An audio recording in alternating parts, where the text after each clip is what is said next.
Hello friends, food family two সিস্টারে সকলকে welcome জানিয়ে চলে এসেছি আজ আবার নতুন একটি রেসিপি নিয়ে।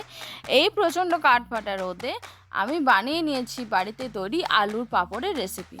আমি এখানে মোটামুটি বড় সাইজের আলু নিয়ে নিয়েছি, সেগুলো খুব পাতলা পাতলা করে স্লাইড করে কেটে নিয়েছি। খুবই পাতলা পাতলা করে স্লাইড করে কেটে নিতে হবে। তো সমস্ত আলুগুলো আমার কাটা হয়ে গেছে। এবার আলুগুলো 2-3 বার মতো জল পাল্টে পাল্টে ধুয়ে নেব একদম পরিষ্কার করে। অন্যদিকে কড়ার মধ্যে জল ফোটাতে দিয়ে দিয়েছি, সেখানে দিয়ে দিচ্ছি পরিমাণ মতো লবণ, হলুদ এবং লঙ্কার গুঁড়ো। সেটা দেবার পর কিছুটা সময় ফুটিয়ে নেব। তারপর ফুটে গেলে ওপর থেকে আমি সেই কেটে রাখা সমস্ত আলুগুলো কড়ার মধ্যে ঢেলে দিচ্ছি। মোটামুটি 5 মিনিট মতো এটা করতে দেব। এটা একদম জাস্ট ভাপ নিয়ে নেওয়া হবে, সিদ্ধ হবে না।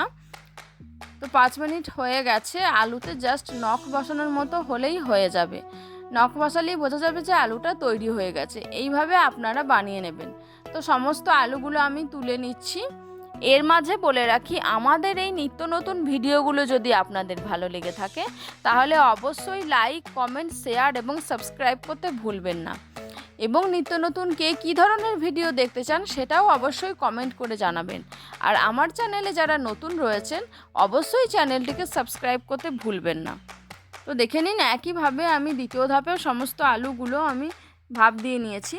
জাস্ট কিছুটা ঠান্ডা হয়ে এলে ছাদের মধ্যে সেখানে কিছু একটা পেতে আমি সমস্ত আলুগুলো একটা একটা করে সাজিয়ে দেব রোদ পাওয়ার জন্য। তো খুব ভালোভাবে রোদ পেতে হবে, একদম পুরোপুরি শুকিয়ে যেতে হবে। সমস্ত আলুগুলো আমি মেলে দিয়েছি। মোটামুটি আমি প্রায় 3 ঘন্টা পর উপরে গেলাম, তখন দেখলাম একদিক প্রায় হয়ে গেছে। তো অপর দিকটাও ভালোভাবে আমি উল্টে দিলাম। এরকম করে মোটামুটি আমি 3 দিন মতো রোদ খাইয়েছিলাম। তো 3 দিন পর ফিরে এলাম, দেখে নিন কত সুন্দর মুচমুচে আলুর পাঁপড়টা তৈরি হয়ে গেছে। এবার আমি সেটা কড়ার মধ্যে সাদা তেল দিয়ে সেই আলুর পাঁপড় কিছুটা ভেজে আপনাদের দেখাচ্ছি। দেখে নিন কত সুন্দরভাবে পাঁপড়গুলো ফুলে উঠছে এবং পাঁপড়গুলো সুন্দরভাবে রেডি হয়ে গেছে। ঠিক একইভাবে আমি পাঁপড়গুলো ভেজে নিচ্ছি এবং অপর থেকে গোলমরিচের গুঁড়ো দিয়ে আমি এটা ট্রাই করব।